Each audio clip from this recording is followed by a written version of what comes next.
Spunea cuvântul Domnului Isaia, capitolul 1, versetul 19. De veți voi și veți asculta. De veți voi și veți asculta. Dacă îmi spune cuvântul, pe voi înși vă încercați-vă. Pe voi înși vă cercetați-vă. Aș vrea să coborăm în lăuntrul nostru, să ne uităm la noi înșine. Și să stăm înaintea Domnului și să ne gândim și să vedem dacă trebuie ceva schimbat. În lăuntrul nostru. Dacă trebuie să schimbăm ceva din atitudinea noastră care a fost până în această clipă. Uitându-ne în noi și dorind lucrul acesta, de veți voi și veți asculta.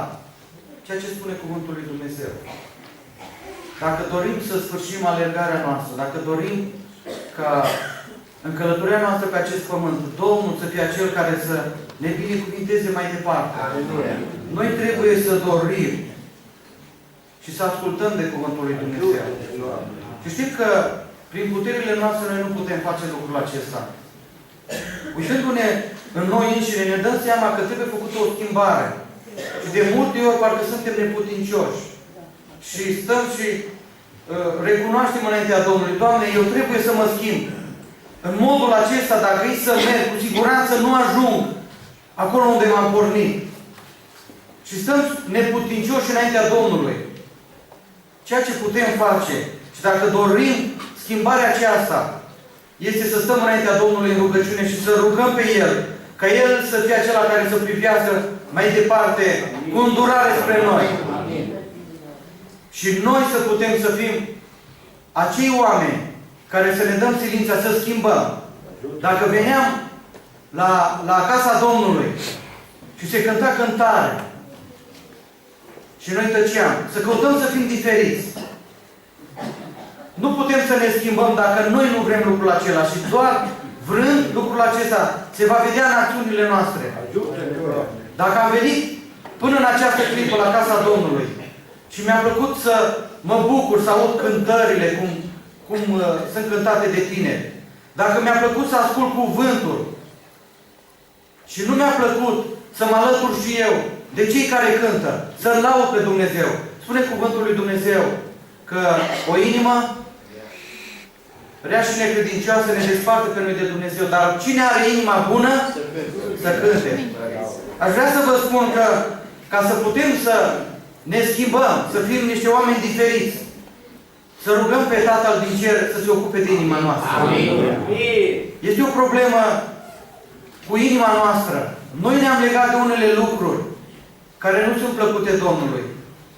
Și de aceea poate mersul nostru este acela care este. Sau rezultatele sunt rezultatele care le culegem.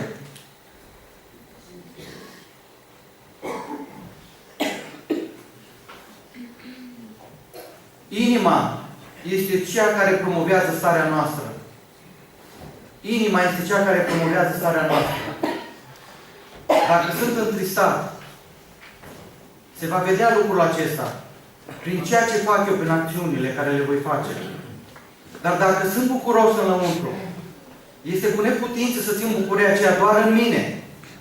La un moment dat, explodez de bucurie și spun: slăvit să fie Domnul!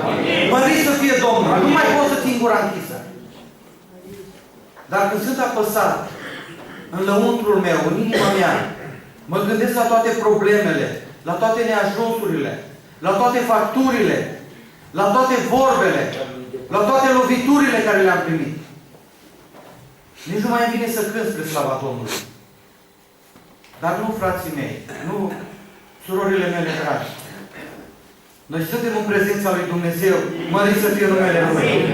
Fiind în prezența lui Dumnezeu, conștienți că noi trebuie să ne schimbăm. Noi trebuie să fim altfel decât suntem. Să stăm înaintea Domnului și să-i spunem: Doamne, îndură-te de noi. Dă-ne putere să ieșim din starea aceasta. Și este greu, nu este ușor. Dar dacă noi nu vom vrea lucrul acesta, Dumnezeu nu va veni cu forța să-L facă în dreptul nostru. Și numai dacă noi vom vrea, și numai dacă noi vom vrea să punem în practică cuvântul lui Dumnezeu, Dumnezeu își va face lucrarea. Slăvit să fie numele Lui. Aș dori să vă ridicați în picioare. Voi da citire la câteva versete care se găsesc scrise în Psalmul 130. Și aș vrea să mergem înaintea Domnului plin de credință, de nădejde, că Dumnezeu ascultă rugăciunea noastră, că Dumnezeu este Cel care ne binecuvintează. Și să rugăm pe El ca să ne întărească prin Duhul Sfânt, să putem să schimbăm noi în noi înșine ce aparține de noi. Dacă prezența noastră a fost o prezență doar de a savura, doar de a primi, să căutăm într-o vreme ca aceasta, să ne implicăm și noi, să cântăm împreună cu tinerii, să ne rugăm împreună cu frații când îi de rugat. Când frații găsesc cuvântul, să putem să îl mărim pe Dumnezeu prin cuvintele care le rostim. Să putem să ne rugăm pentru ei, ca Dumnezeu să-i întărească, să lase ungere proaspătă. Să căutăm să fim diferiți de ceea ce am fost până în această clipă. Conform cuvântului lui Dumnezeu. Și cred că Dumnezeu ne va da biruință. Lăudați să fie numele Lui. Doamne, ascultă-mi glasul, să ia aminte urechile Tale la glasul cererilor mele. Dacă ai păstrat, Doamne, aducerea aminte ale nelegiuirilor, cine ar putea să am picioare, Doamne? Dar la Tine este iertare, ca să fii de temut.